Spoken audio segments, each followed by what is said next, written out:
นาวิกโยธินสหรัฐและทหารเรือจากกองร้อยชุดรักษาความปลอดภัยต่อต้านการก่อการร้ายกองเรือภาคพื้นยุโรป Fleet Anti-Terrorist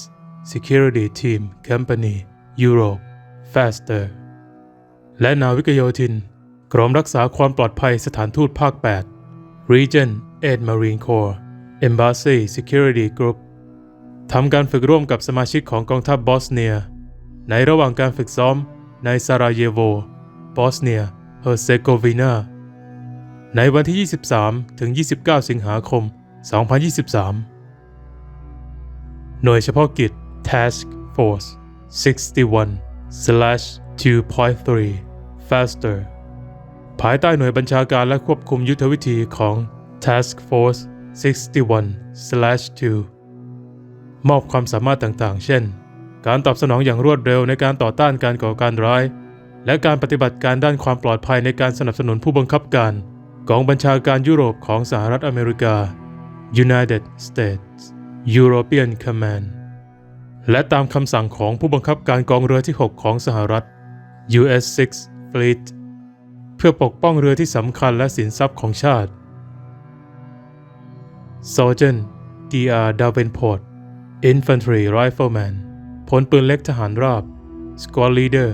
ผู้บังคับหมู่จาก FASTER ชาวเมืองไมอามีรัฐฟลอริดาบรรยายสรุปเรื่องความปลอดภัยของอาวุธแก่นาวิกโยธิน FASTER และภาค 8 ก่อนการฝึกยิงกระสุนจริง Live Fire ที่สนามยิงปืนในเมืองซาราเยโว US Navy HM3 Hospital Corpsman Brett Toth Corpsman เสนารักษ์กองทัพเรือถูกบรรจุมอบในนาวิกโยธินจาก FASTER ชาวเมืองสแครนตันรัฐเพนซิลเวเนียนั่งประจำที่โต๊ะกระสุน Captain Thomas Russell Jr. Platoon Commander ผู้บังคับกองร้อยจาก FASTER ชาวเมือง Prince George รัฐเวอร์จิเนียและ Sergeant D.R. Davenport ทำการปาดเทปกระดาษกาวทับรอยกระสุนทะลุบนเป้าหมายและแลกเปลี่ยนความเห็นหลักสูตรของการยิงก่อนดำเนินการฝึก Live Fire Course Lance Corporal Ned Ramirez Infantry Rifleman ผลปืนเล็กทหารราบจาก FASTER ชาว Plainville รัฐเท็กซัสกำลังเย็บเป้ายิงไว้บนแท่นยืนเป้าก่อนการฝึก Dry Fire เพื่อให้คุ้นชินกับน้ำหนักไกปืนการรู้ระยะเดินไกลการจับปืนจัดท่ายืนจัดศูนย์ลากไกที่สนามยิงปืนในเมืองซาราเยโวพันจ่าตรี Gunnery Sergeant Alexander Melendez Mencias Utilities Chief Detachment Commander หัวหน้าฝ่ายอัตประโยชน์สิ่งอำนวยความสะดวกตำแหน่งผบ.ชุดชาวเมืองแคนซัสซิตี้รัฐมิสซูรีและ Corporal Leonardo Fernandez Infantry Rifleman ชาวเมืองนอร์เวลรัฐแมสซาชูเซตส์จากภาค 8 ดำเนินการฝึก Dry Fire ก่อนการฝึกยิงกระสุนจริง Live Fire ที่ดำเนินการโดย Fleet Anti-Terrorist Security Team Company Europe Lance Corporal Morgan Dewall Infantry Rifleman จาก FASTER ชาวเมืองบรูคลินรัฐนิวยอร์กและ Corporal Kobe Fox Intelligence Specialist ผู้ชำนาญข่าวกรองจากภาค 8 ชาวเมืองซานฟรานซิสโกรัฐแคลิฟอร์เนียทำการยิงปืนพก Glock 19 ระหว่างการฝึกซ้อมด้วยกระสุนจริง Lance Corporal Robert White Infantry Machine Gunner พลยิงปืนกลทหารราบชาวนิวมาร์เก็ตรัฐแอลาบามาและ Lance Corporal Zachary Harvey Infantry Rifleman ชาวเมืองเบดฟอร์ดรัฐเวอร์จิเนียจาก FASTER ทำการยิงไรเฟิลจู่โจมในระหว่างการฝึก Live Fire Lance Corporal Leonardo Fernandez Infantry Rifleman จากภาค 8 Corporal Davis Steiner Infantry Rifleman จาก FASTER ชาวบอยซีไอดาโฮและ Sergeant Nathaniel Moran F-35B Avionics Technician ช่างเทคนิคอิเล็กทรอนิกส์อากาศยาน เครื่องบินขับไล่ F-35 จากภาค 8 ชาวเมืองกัลฟ์พอร์ต รัฐมิสซิสซิปปีทำการยิงปืนลูกซองเรมิงตัน MX-70 และ Mark 18 Rifle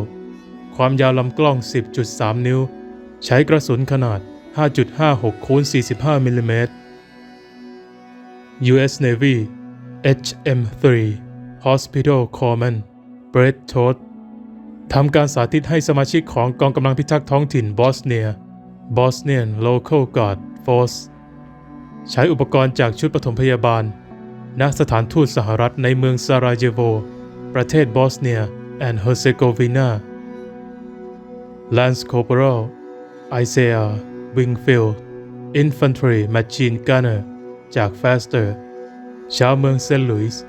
รัฐมิสซูรีทำการสอนวิธีการใส่ท่อช่วยหายใจทางช่องจมูกและนำท่อทางเดินหายใจที่ใส่ทางโพรงจมูกออก Nasopharyngeal Airway NPA หรือ Nasal Airway ในระหว่างการฝึกหลักสูตรการรักษาผู้บาดเจ็บทางยุทธวิธีหรือการดูแลผู้บาดเจ็บในสนามรบ Tactical Combat Casualty Care TCCC ณสถานทูตสหรัฐในเมืองซาราเยโว Captain Thomas Russell Jr. และเซนัท ฟาสลิกพนักงานสอบสวนงานต่างประเทศของสหรัฐเป็นผู้ฝึกสอนหลักสูตรการยิงปืนก่อนการฝึกด้วยกระสุนจริงกับกองกำลังตำรวจบอสเนียที่สนามยิงปืนในเมืองซาราเยโวและดำเนินการ dry fire ด้วยปืนสั้น Glock 19 Pistol Lance Corporal Jaden Clark Infantry Rifleman ชาวเมืองเวสต์บรันช์รัฐมิชิแกนจาก Faster และเจ้าหน้าที่ตำรวจบอสเนียโฮตาเคมัลดูกลุ่มกระสุนของพวกเขาบนเป้ากระดาษหลังการยิงกระสุนจริง Harris Hossis Chief Leader หัวหน้ากะแผนกรายละเอียดการคุ้มครองเอกอัครราชทูตสาธิตวิธีการใช้งานไรเฟิลจู่โจม Steyr AUG A3 Bullpup Assault Rifle เป็นอาวุธปืนที่มีกลไกการยิงและซองกระสุนอยู่หลังไกปืนให้กับ Lance Corporal Hunter Smith Infantry Rifleman ชาวเมือง Rear County รัฐเทนเนสซีจาก Fleet Anti-Terrorist Security Team Company Europe หน่วยรักษาความปลอดภัยนาวิกโยธินหรือที่รู้จักกันในชื่อ Marine Embassy Guard นาวิกโยธินพิทักษ์สถานเอกอัครราชทูตเป็นสมาชิกของกรมนาวิกโยธินรักษาความปลอดภัยสถานทูตเดิมชื่อกองพันนาวิกโยธินรักษาความปลอดภัย Marine Security Guard Battalion ซึ่งเป็นองค์กรขนาดกองพลน้อยของนาวิกโยธินสหรัฐ USMC ซึ่งทำหน้าที่รักษาความปลอดภัยที่สถานทูตสถานกงสุลและสำนักงานทางการอื่นๆของรัฐบาลสหรัฐเช่น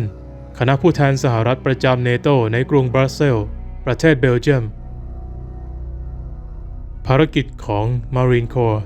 Embassy Security Group คือการคัดกรองฝึกอบรมมอบหมายและรับรองความพร้อมในการปฏิบัติงานการบริหารงานการสนับสนุนด้านโลจิสติกส์และระเบียบวินัยของนาวิกโยธินและจัดหานาวิกโยธินให้ทำหน้าที่เป็น Marine Security Guard ในภารกิจทางการทูตของสหรัฐที่กำหนดเพื่อสนับสนุนกระทรวงการต่างประเทศในการปกป้องบุคลากรวัตถุลับและทรัพย์สินของสหรัฐอเมริกา U.S. Marine Corps Video by Lance Corporal Jack Labrador เรียบเรียงและแปลโดยวนาลีฮันเตอร์